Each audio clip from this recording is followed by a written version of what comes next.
Why does an innocent simple woman choose to give up her life by burning herself along with her husband's statue? Why does a mighty emperor like King Vikramaditya have to work under another king despite being a sovereign ruler? And will King Vikramaditya be able to bring a dead woman back to life? Watch this powerful story to find out. A Brahmin lived in the city of Ujjain with his wife. The Brahmin's wife, Sushila, was a very devoted woman. The Brahmin was in name a servant at the king's court, but King Vikram never gave him any work. Every month, the king would simply send the Brahmin's salary to his home. After living off the king's money for a long time, one day he said to his wife, "Dear, I've been eating the king's money for a very long time, but he hasn't taken any work from me in return. How will I ever be free of this debt?" Eventually, after discussing with his wife, he went to the king and said, "O king, I have been living off your money for a long time, but you have not taken any work from me. How will I ever be free from this debt? I wish that you assign me some work so that I may repay your favor." Hearing the Brahmin's words, the king said, "O Brahmin, I have taken a vow never to take work from any Brahmin, but if this is truly your wish, then at my request, go bathe in the Ganges and bring back a pot of Ganges water for me. That will be your task." Hearing the king's words, the Brahmin happily returned home and told his wife everything. She said, "My lord, if you go away, how will I eat or drink in your absence? It is my vow never to eat or drink without seeing you first." The Brahmin replied, "I will have an idol of myself made and install it in the house. You may look upon it and manage your daily needs." Saying this, he had an idol made and placed it inside the house. Then, taking the necessary items, he went to the king and said, "My lord, I am now leaving. Please grant me permission and kindly take care of my wife in my absence. I now leave her under your protection." Hearing the Brahmin's words, King Vikramaditya said, "O Brahmin, do not worry about anything. Go with peace of mind." Giving his word, the king gave him money for the journey and bid him farewell. After the Brahmin left for the Ganges, every day the Brahmin's wife would first offer food to his idol and only then eat herself. One day, a fire broke out in the Brahmin's neighborhood. The fire spread so quickly that in no time it reached the Brahmin and his wife's house. Seeing the fire in her home, the Brahmin's wife began speaking to the idol of her husband. "Oh my lord, the house is on fire. Please come out." Soon the fire engulfed the entire house, but the Brahmin's wife didn't move an inch. She kept repeating the same words in front of the Brahmin's idol. "My lord, the house is on fire. Come out." In the end, the Brahmin's wife clung to the idol and burned to death. When King Vikram heard of this, he held his head and sat down in grief, saying to himself, "This is a great tragedy. Now when the Brahmin returns and asks me, what will I say?" The Brahmin had left his wife in the king's care and went to bathe in the Ganges at the king's request. But his wife had already burned to death, along with his idol. Days passed heavily for King Vikram, filled with worry and sorrow. One day the Brahmin returned, and upon hearing the news of the fire and his wife's death, he flew into a rage. He shouted, "How could this happen? I had asked the king to look after my wife. Why didn't he take care of her?" He rushed straight to the king, burning with anger, and asked furiously, "O king, where is my wife? Where is my Brahmani?" King Vikram, with a heavy heart, told the Brahmin everything and said, "O Brahmin, please do not be angry. I will arrange your remarriage to a worthy daughter of another Brahmin." Hearing this, the Brahmin shouted in anger, "O king, bring me that same wife of mine from wherever she may be, the one who gave up her life by burning with my idol. Otherwise, I will smash my head here in your court and die right in front of you. And remember, king, you will bear the sin of not one, but 2 innocent deaths. You will suffer the curse of a Brahmin." The king, helpless, the king said, "Please calm down, O Brahmin. Listen to me carefully and do as I say. Collect your wife's ashes and keep them safe. Give me 1 month's time. I will find a way to bring your wife back to life." Hearing this, the Brahmin calmed down a little and did exactly as the king had said. King Vikram handed over the responsibilities of the kingdom to his ministers and set out in plain clothes in search of the nectar of life. After walking for many days, he reached a village. Exhausted from days of travel, he saw a cot lying at the door of a house. Weary and tired, he sat down on it. In that house lived an old woman and her daughter-in-law. The old woman's son had been away for a long time, and both the daughter-in-law and the old woman were always in sorrow because of his absence. After a while, when the daughter-in-law came outside and saw the king sitting there, she began thinking, "Could this be my husband? His face and age match exactly with the husband who left long ago." Thinking this in her heart, she went inside and said to her mother-in-law, "Mother, I feel like your son has returned. He's sitting outside at the door. Hearing her daughter-in-law's words, the old woman became overjoyed and ran toward the door. When she saw King Vikram, the old woman too thought he looked exactly like her son. She said, "Son, why are you sitting outside? Come in. Where have you been all these days? Look at me. Grieving for you has left me in this miserable state, and you didn't even think of me once."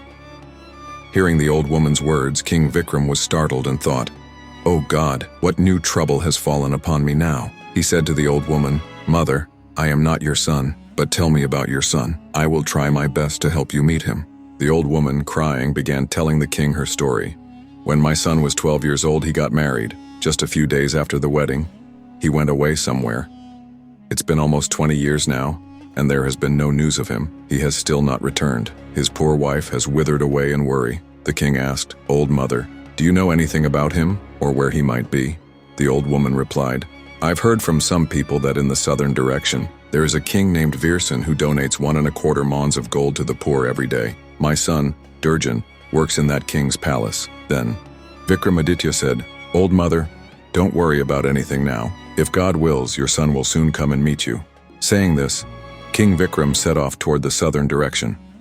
After a few days of travel, he reached the southern region. From there, asking around, Vikram finally reached the gates of the king's palace and said to the gatekeeper, "Brother, please kindly deliver a message to Durjan from this traveler. Tell him that someone from his village has come and wishes to meet him." The gatekeeper went inside and delivered Vikram's message to Durjan. Hearing it, Durjan came to the gate and, thinking Vikram to be someone from his village, he took him to his tent. Vikramaditya said, "Brother, you shouldn't have done this. Ever since you left, you haven't even looked back at your home. Your mother and wife spend their days crying for you. It's only right that you somehow go and check on them as soon as possible." Durjan replied, "Brother, what can I do? I'm helpless. Neither does the king give me leave, nor does he accept my resignation, so how can I possibly go?"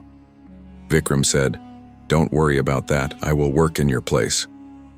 Now Durjan said to the king, "My lord, my brother has come from the village. He will serve in my place. Please kindly grant me a few days of leave because my mother and wife are very anxious for me." King Virsan said, "All right, leave your brother in your place at work and go home for a month." Hearing this, Durjan left Vikram in his place at the job and took leave from the king to head back home, and Vikram began working in his place. Though he was a king himself, the large-hearted King Vikramaditya started serving under King Virsan just to ease someone else's sorrow. King Virsan had a strange rule. Every night at midnight, he would go to a goddess's temple outside the city. There, the goddess would grab him and lower him into a boiling cauldron of oil, O218. She would drop him into it. When the king was roasted, she would take him out and eat him. After that, she would gather his bones and sprinkle nectar over them. In this way, the king would come back to life. Then the goddess would shake the inexhaustible anklet and give the king 1.25 mons of gold. King Virsan would quietly return to the palace with that gold, and in the morning donate it all to the Brahmins. One day, King Vikram thought to himself, "Where does the king get so much gold from? And where does he go every night at midnight? I must uncover this mystery." The next night, when King Virsan left for the temple of the goddess, King Vikram secretly followed him. Hiding in a corner of the temple, he saw everything and was left utterly shocked. When Vikramaditya saw the king being roasted in the boiling cauldron of oil, his heart melted. After witnessing everything, he returned to his place with a heavy heart and thought, "The king goes through such pain to bring back the gold. I must find a way to end his suffering."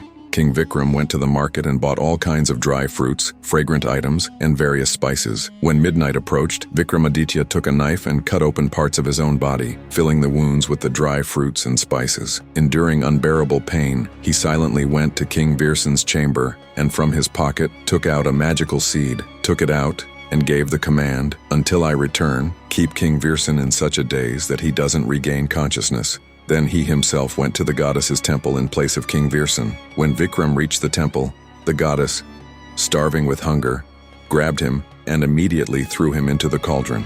When he was roasted, she took him out and ate him. The goddess had never eaten such delicious meat before.